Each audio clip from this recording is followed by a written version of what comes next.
Greg and I were in Berlin when we heard of Dad's passing. We thought long and hard about putting a post on Facebook to let our friends know what had happened. But we wondered, is that what people do these days? Is that a bit tacky to put a post on Facebook? What would Mum and Nanny think if we did? But we're really glad that we did it. It gave people a chance to pass on their condolences and to also tell stories that reminded us of the old Hutchie. Something that consistently came up was the kind of man Dad was. A gentleman, a gentle giant, a generous, kind and loving man. It made me think about the topic of masculinity that has been discussed a lot recently, and how it wasn't the fact that Dad was big and strong and handy in a fight that made people react in this way. It was something a lot deeper. I'm sure Alanis Morissette would agree that isn't it ironic that we chose a gay pub in Berlin to discuss masculinity? But instead, Greg told me how his father Bob, had taken him line by line through a poem by Rudyard Kipling called If, as an instruction on how to be a man.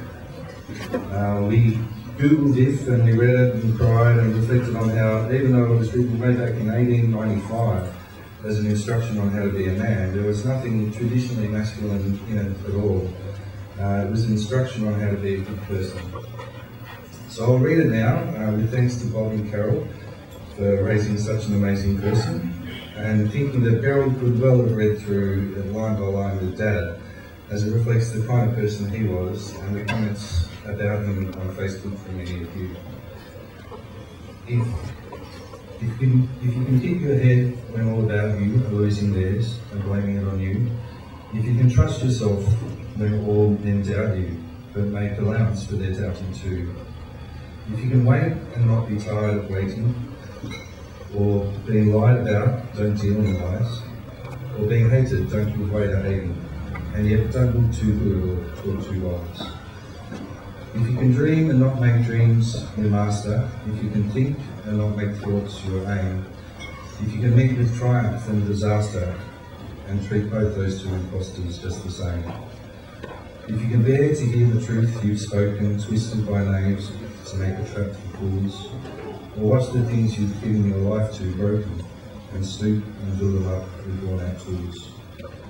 If you can make one heap of all your winnings and risk it on an unturned pitch and toss, and lose and start again at your beginnings, and never breathe a word about your loss.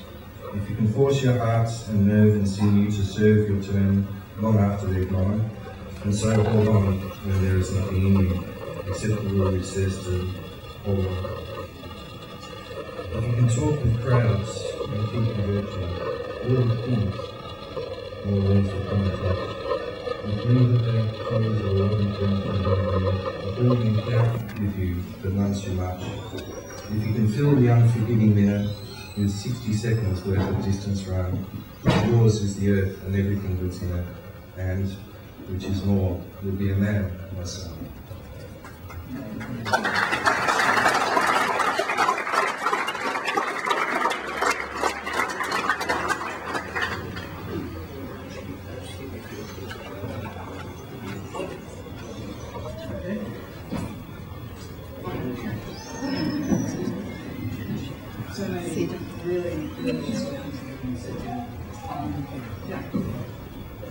So, Hutchie always enjoyed reading telegrams at weddings, and in honour of this tradition, Paddy and I thought we would share some of the New Age telegrams, messages we received to and shown by email, text,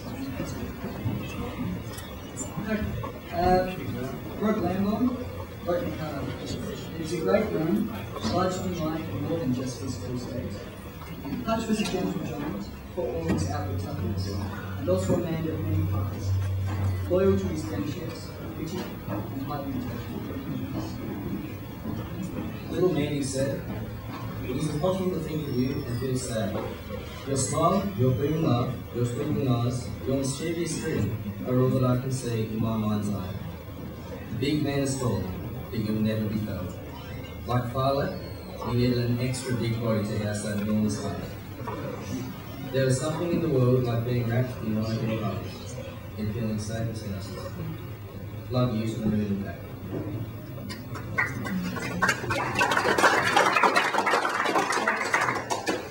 Hutch and I started playing together at Speakola in 1956.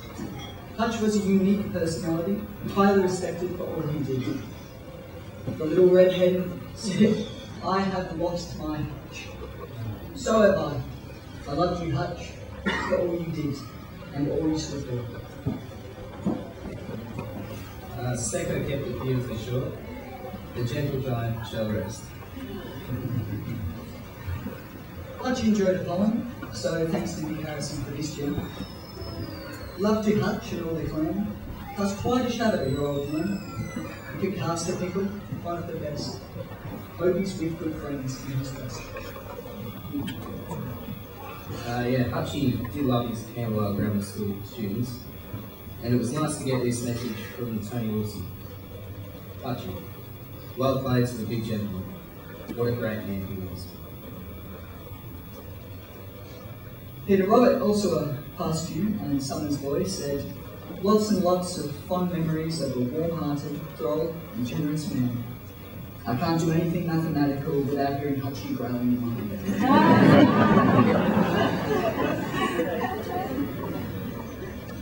And on behalf of the footy club, Bruce Wilson really said it for all of us. 100% legend of the house.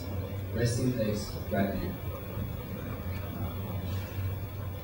Doug Heumann summed Hutchie up well when he wrote, "As a footballer, friend, and then colleague of Peter's, I did love the man. He was widely loved and respected. A more honest, thoughtful, direct, and compassionate a giant than Peter, one would not meet." John Brock, past colleague and great friend of Hutchie, quoted Ralph Waldo Emerson. What is success? To laugh often and much, to win the respect of intelligent people and the affection of children, to earn the appreciation of honest critics and endure the betrayal of false friends, to appreciate beauty, to find the best in others, to leave the world a bit better, whether by a healthy child, a garden patch, or a redeemed social condition. To know even one life is breathed easier is your thing. That is to have succeeded. On this criteria, one would have to judge the life of Peter Hutchinson to have been a great success.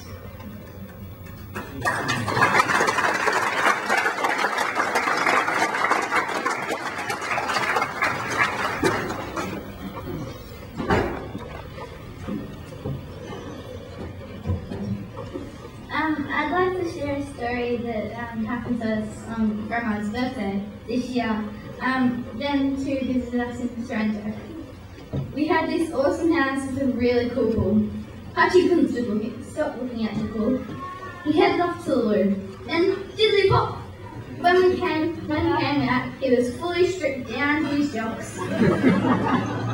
It became very clear that Hutchie wanted to swim. Mum yelled out, "Jam, Sam, Pat, quickly, get in the pool." She was worried that Hutchie may not remember how to swim. Before we knew it, Hutchie jumped into the pool and started swimming. Breaststroke, one up and back.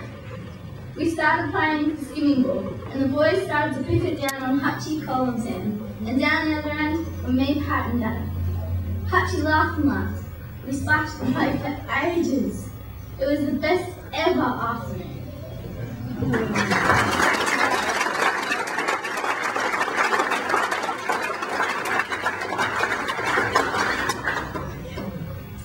Well, Dad was the most beautiful, wise, encouraging, positive, patient, loving father. He was the best hugger ever. He taught me to give 100% in everything I do. A most fun and scrumptious grandfather. A summer's father to so many, and a particularly beautiful father figure to my lovely John. Dad was so loved as a child that it seemed so effortless for him to love. He had an endless well of love. I think Jono and I have this as well. We love easily. Thank you for sharing this with us, Dad. I have all these little snapshots of you in my head, so I'm going to share some of those with you. Easter camp, sleeping in the medium room. Dad as the ultimate decider of the Wobbly Slice Award. Thanks for that memory, Jim Paxford. Cooking, always cooking Chinese food. Hutchie's infamous meatloaf. Swannies, always in Swannies. It's moved about 5 times, but wherever it was, Dad would be there.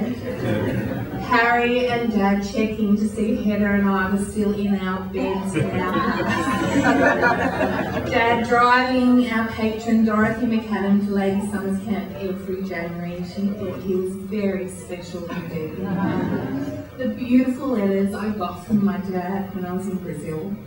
Arriving back from Brazil to say that he had bought a car so luminously green, it was so embarrassing. We named it the Pea Green Machine. His storytelling was legendary and often very long, a bit like today. And his little sayings, circling bargain, anyone? Fit dit.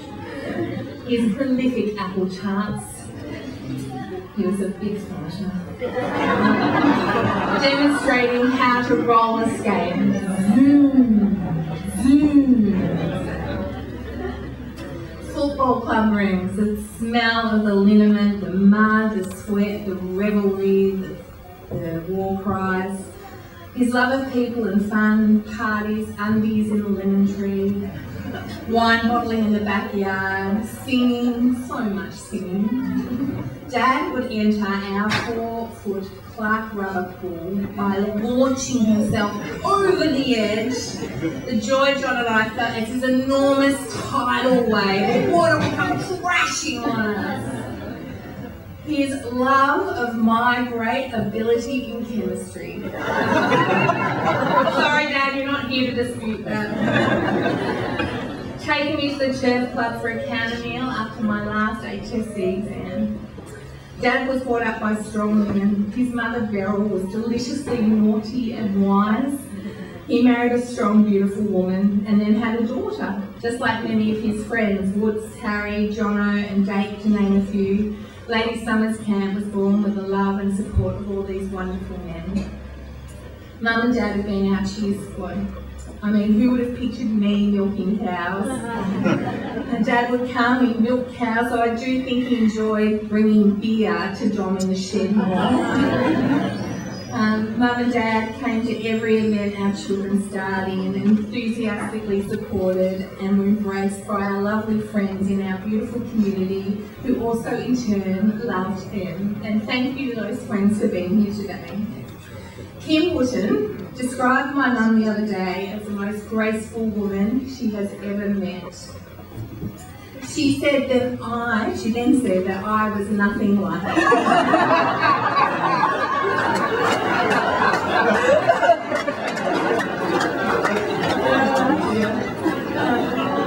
I do think, however, though, that it sums up Mum's approach to Dad and the slow, pervading, relentless Alzheimer's disease.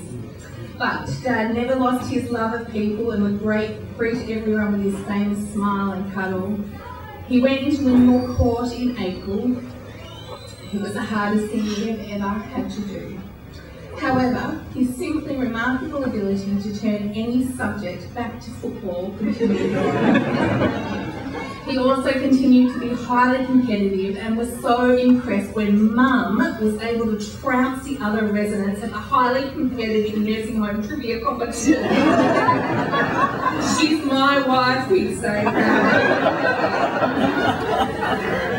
In true Hutchie fashion, he won the footy tipping competition this year.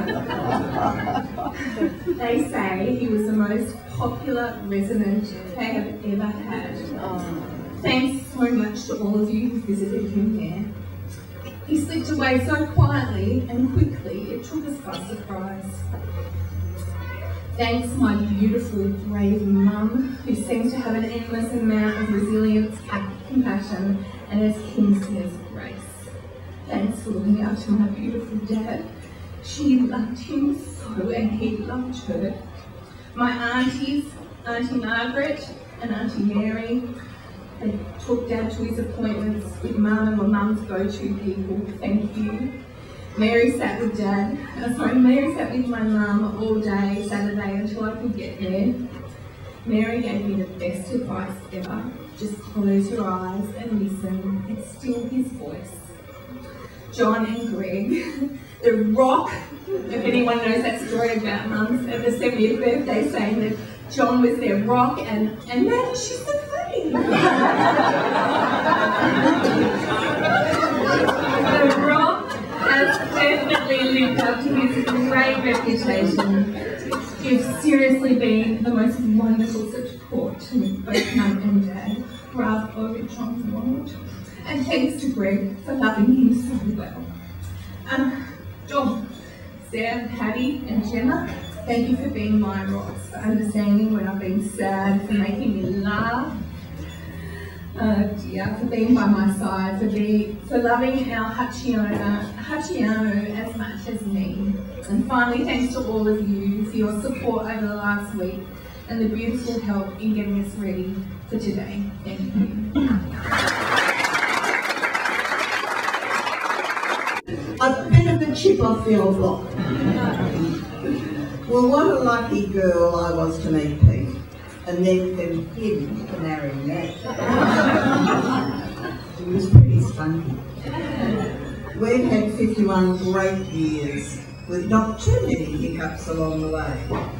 Rewarded with 2 of the best children ever, and how the wonder is, oh, I miss that one. And who in turn chose great partners and presented us with 6 lovely. You have been reminded of his sporting prowess, his teaching, his community service, his family, and how the wonder of his personality affected such an amazing number of people who passed through his life. Alzheimer's disease is hideous to affect such a personality as Hutch. But he took a conversation in a very big way. Didn't stop talking. Unfortunately, we lost the knack of understanding too much of it, but that did not worry him or deter him at all. He'll be missed at Windmill Court as he saw himself as the assistant manager. Who will fold the laundry in the middle of the night? Who will visit all those who will be there? We sometimes spend time with them by having a snooze on their next bed. Who will challenge their emergency plans by setting off the fire alarm? What a dilemma he leaves behind.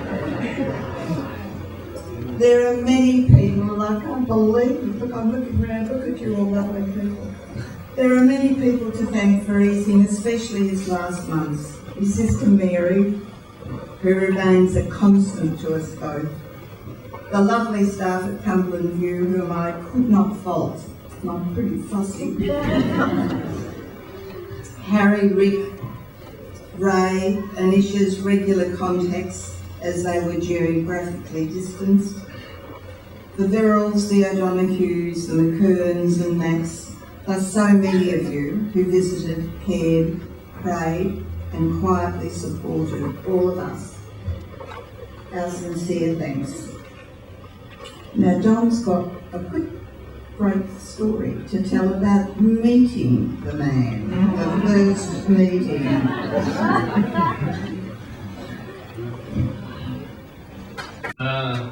When asked me to recount,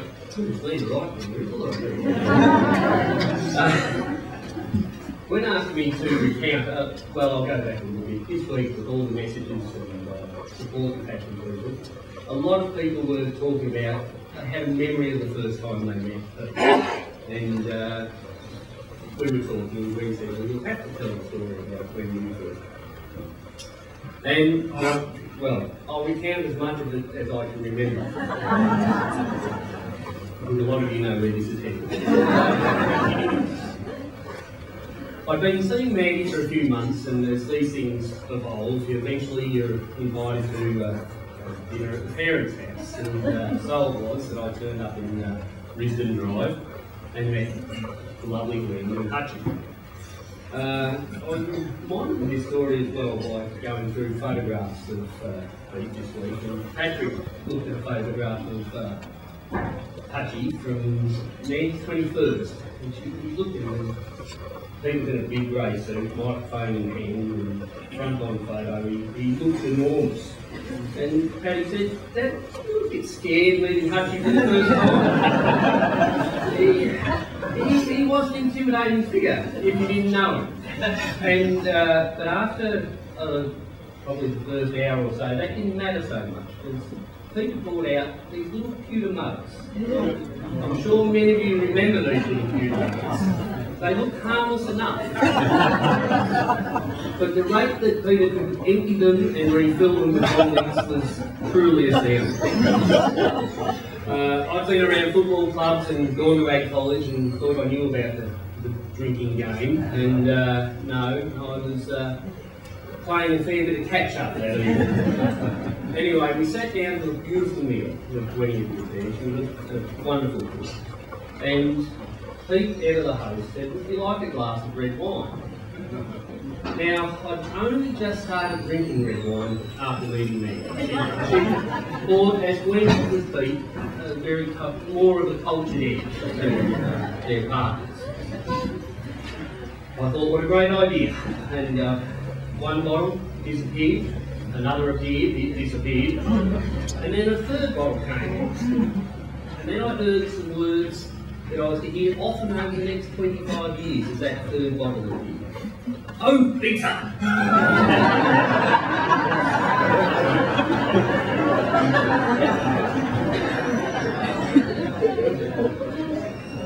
He put on that hurt face that he could when he heard those words, and a little bit injured, he said, "Well, we'll have some pork instead."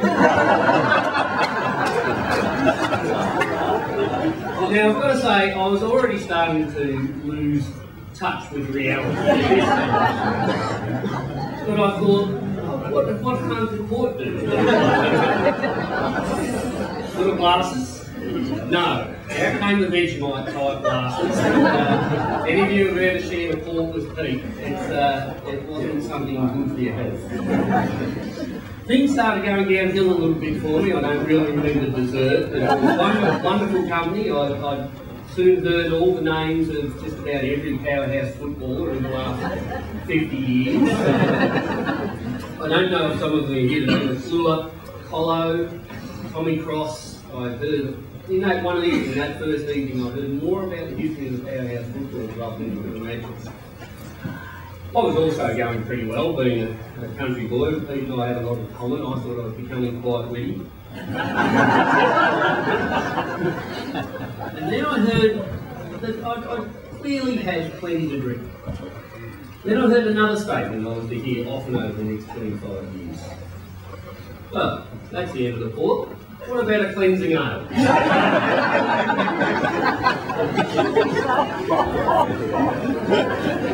My brain was screaming, no, no, no, no.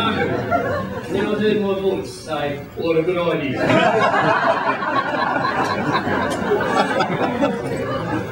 Needless to say, I was a little seedy the next day. When I started mowing the lawn, next work about 3 o'clock the next afternoon.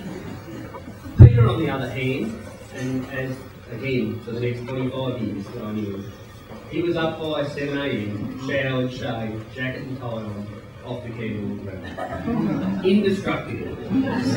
He never once showed any signs of a big night. Not that he showed us. So in honour of Hutchie's fine tradition, I'd like to invite everyone after we conclude here. Unfortunately, I think it's 5 o'clock, we have to be out of here, to join us at the Ross Gregory, one of his favourite halls, for a cleansing ale. And I'll just leave you with this quote that I think applies clearly. For when the one great scorer comes to write against your name, he marks not that you won or lost, but how you played the game. Well said.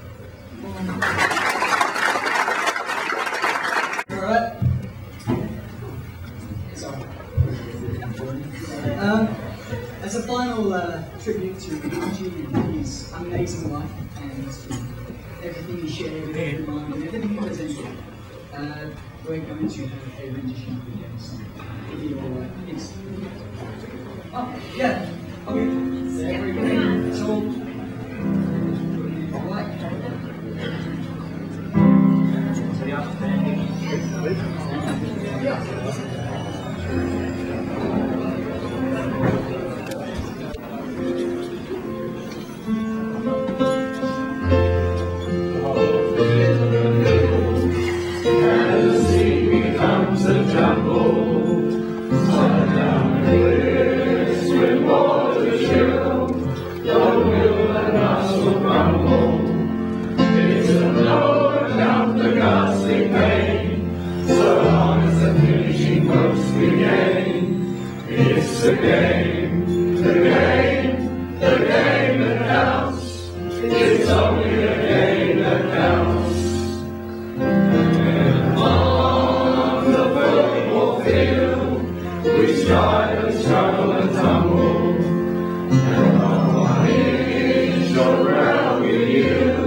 Bravo, bravissimo,